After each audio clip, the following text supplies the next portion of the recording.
पिछले 2 साल के अंदर 25,000 युवक बेरोजगारी की वजह से अपनी आत्महत्या कर चुके हैं। नया भारत कैसा होगा? नया भारत अडानी अंबानी का होगा या नया भारत किसान मजदूरों का होगा? और हम ये बताने आए हैं, ये जो मोर्चा है इसको उस रथ से अलग कर देंगे।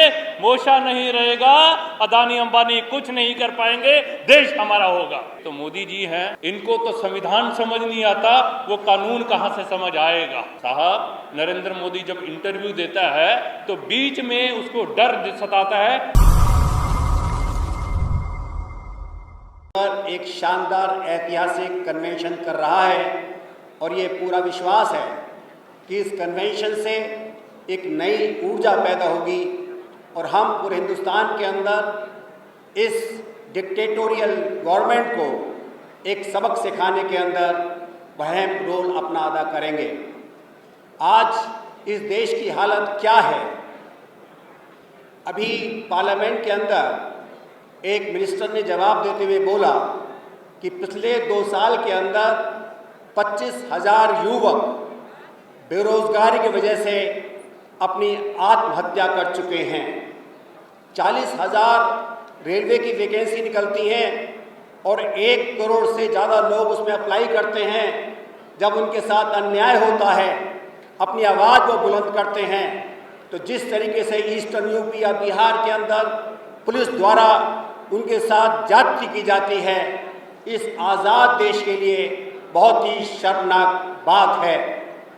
हम कभी सुना करते थे यूपीए के टाइम के अंदर कि जॉब क्रिएट नहीं हो रहा, बेशक ग्रोथ बढ़ रही है, लेकिन ये जो जॉब लेस थी अब जॉब लॉस के अंदर कन्वर्ट होती चली जा रही है।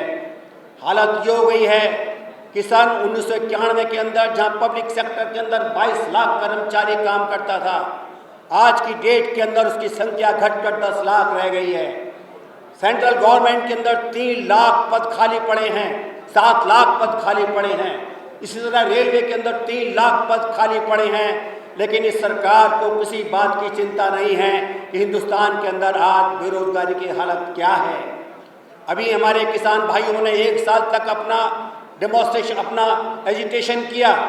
होना ये चाहिए था कि सरकार को डेमोक्रेटिक तरीके से उनसे बात करनी चाहिए थी, लेकिन एक पॉलिटिकल कंपल्शन उनके लिए आया और उसके बाद उन्होंने उनको जो डिमांड थी कुछ डिमांड मानी, लेकिन अभी भी कुछ डिमांड मानने के लिए ये सरकार तैयार नहीं है।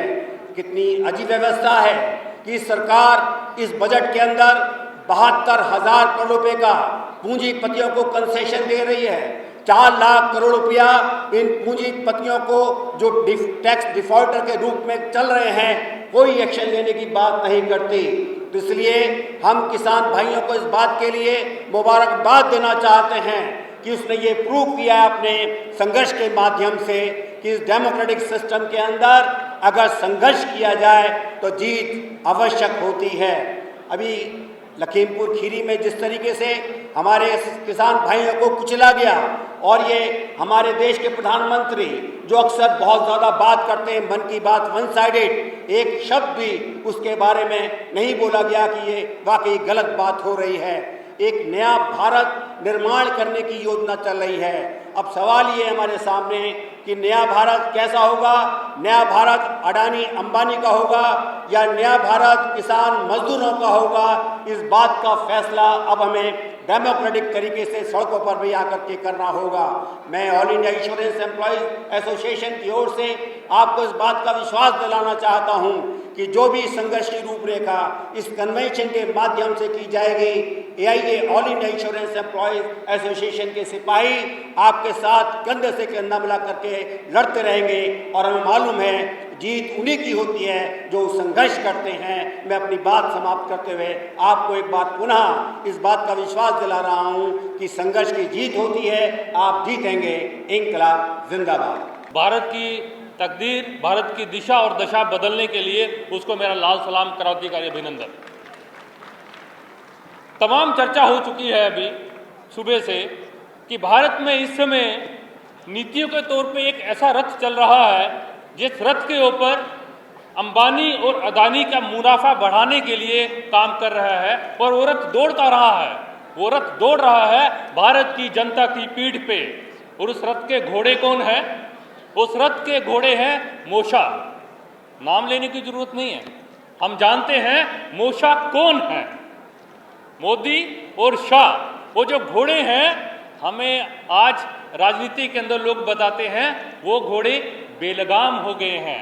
हम यहाँ बताने आए हैं, मेरे देश के मजदूर, मेरे देश के खेत मजदूर, मेरे देश के किसान के बाजुओं में इतनी ताकत है कि बड़े से बड़े बेलगाम घोड़े पे लगाम लगा लेंगे। और हम ये बताने आए हैं, ये जो मोशा है इसको उस रथ से अलग कर देंगे। मोशा नहीं रहेगा, अदानी अंबानी कुछ नहीं कर पाएंगे, देश हमारा होगा। घोषणा पत्र के जो घोषणा यहाँ होगी उसके समर्थन में मैं खड़ा हूं। और वो घोषणा क्या है? वो घोषणा ये है कि जब इनके आका, जिनको आज की डेट में मैं बुलबुल की पीठ पे बिठा रहे हैं, उनकी जितनी बहादुरी काल्पनिक है, इतनी काल्पनिक है जितनी बुलबुल काल्पनिक है कि वो अंडमान के अंदर जा सकती है।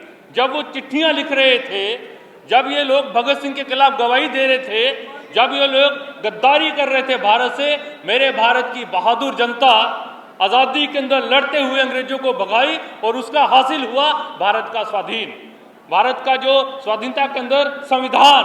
और वो संविधान मुझे हक देता है, वो संविधान मुझे हक देता है कि अगर मुंबई की 23 माला इमारत के अंदर अंबानी का बेटा और उसी महाराष्ट्र के नंदुरबार के खेत मजदूर का बेटा दोनों बराबर हैं, और वो हक हम मांगने आए हैं, स्वाभिमान के साथ जिंदा रहने का, स्वाभिमान के साथ जिंदा रहने का हक हम मांगने आए हैं। हम मांगने नहीं आए, हम आदेश देने आए हैं कि आप नौकर आए थे, आप बोले थे चौकीदार बन के आए थे, आपको नौकरी पे रखा था, अपना काम कीजिए, अगर नहीं करेंगे तो नौकरी से बाहर निकाल दिया जाएगा, ये बोलने हम लोग यहाँ पर आए हैं। और स्वाभिमान के साथ जिंदा कैसे रहेंगे? अरे साहब, स्वाभिमान के साथ जिंदा तब रहेंगे जब दो हाथों को काम देंगे। हम ये बोलने आए हैं, हमें काम दीजिए, हम काम करने के लिए तैयार हैं, हम मेहनत कश हैं। और काम इस देश के अंदर भारत की जनता ने लड़के एक कानून लाया जिसको आप मनरेगा बोलते हैं, और वो कोई स्कीम नहीं है। जब मोदी जी की इच्छा होगी उसको गाली देंगे, जब इच्छा होगी उसको आगे बढ़ाएंगे। वो क्या है? मांग के आधार पर कानून। जब मेरे देश का नागरिक मांग करेगा उसको काम देना पड़ेगा। ये तो मोदी जी हैं, इनको तो संविधान समझ नहीं आता, वो कानून कहां से समझ आएगा? उसके लिए क्या चाहिए? उसके लिए चाहिए पैसा। हम सबसे पहले वक्ता बोल चुके हैं कि 73,000 करोड़ रुपया दे रहे हैं, और कितना चाहिए?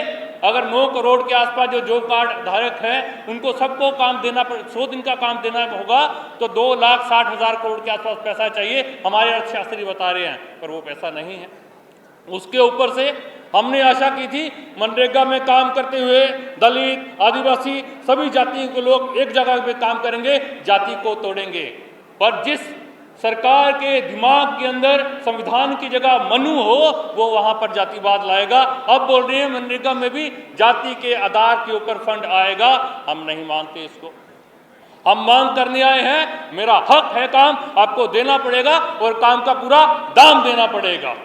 हम ये बोलने आए हैं यहाँ पर, हम आपको बताने आए हैं कि अगर मुझे सम्मान के साथ जिंदा रहना है, मुझे अपनी जमीन का टुकड़ा चाहिए और मुझे घर चाहिए। मेरे से पहले वक्ता बोल चुके हैं, आप मुझे काम नहीं दे रहे, आप मुझे मेरे हिस्से की जमीन नहीं दे रहे, मेरे हिस्से का घर नहीं दे रहे, तो ये जो डिपो के अंदर राशन दे रहे हैं ये आपकी कोई खैरात नहीं है, ये मेरा हक है, आपका काम है। मेरा किसान जो पैदावार करता है, मेरे टैक्स से आप खरीदेंगे, गोदाम में रखेंगे, मुझे देंगे।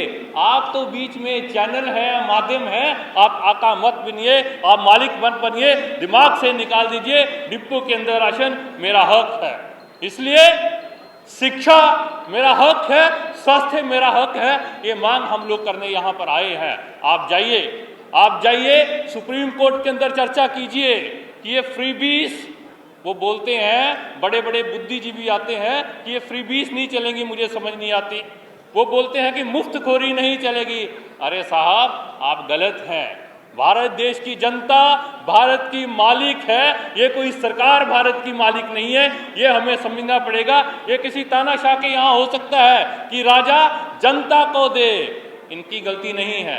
जिस शाखा के अंदर ये सुबह शाम जाते हैं वहां पर जमहूरियत नहीं है, वहां पर तानाशाही ही सिखाई जाती है, वहां पर अभी भी उस जमाने के राम राज्य को लाने की बात करते हैं। और मोदी जी को ऐसा लगता है कि वो सम्राट हो गए हैं, वो राजा हो गए हैं, उनके दिमाग के अंदर जो गलतफहमी है उसको बाहर निकालने आए हैं। इस अपील के साथ कि हम लोग जो यहाँ से घोषणा हुई है कि आने वाले बजट सत्र के अंदर दिल्ली को हिलाने आएंगे, दरअसल भारत देश को ठीक रखना है तो ये दिल्ली को ठीक रखना पड़ेगा। दिल्ली से मेरी मुराद दिल्ली की जनता से नहीं है, दिल्ली के मेहनतकश से नहीं है, पर दिल्ली में जो संसद के अंदर जो लोग बैठते हैं और उनके साथी जो बैठते हैं उनको ठीक रखना पड़ेगा। और उसको ठीक रखने का एक ही तरीका है, जब जब संसद आवारा हो जाए जनता सड़क पे उतरे, उसको लगाम लगाए। और वो लगाम लगाई थी हमने 2018 के अंदर, और वो लगाम लगाने आएंगे हम 2023 के अंदर।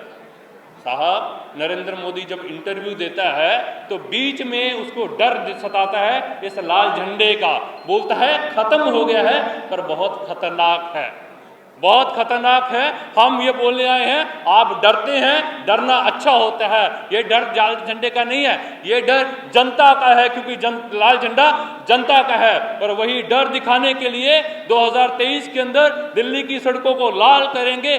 गिनती भूल जाइए, लाखों के अंदर आएंगे और उनको सपनों में, दिन में भी, रात को भी आएंगे, डराएंगे। और भारत की जनता बताएगी कि हम हुक्मरान हैं, आप हमारे नौकर हैं। इनकलाब जिंदाबाद।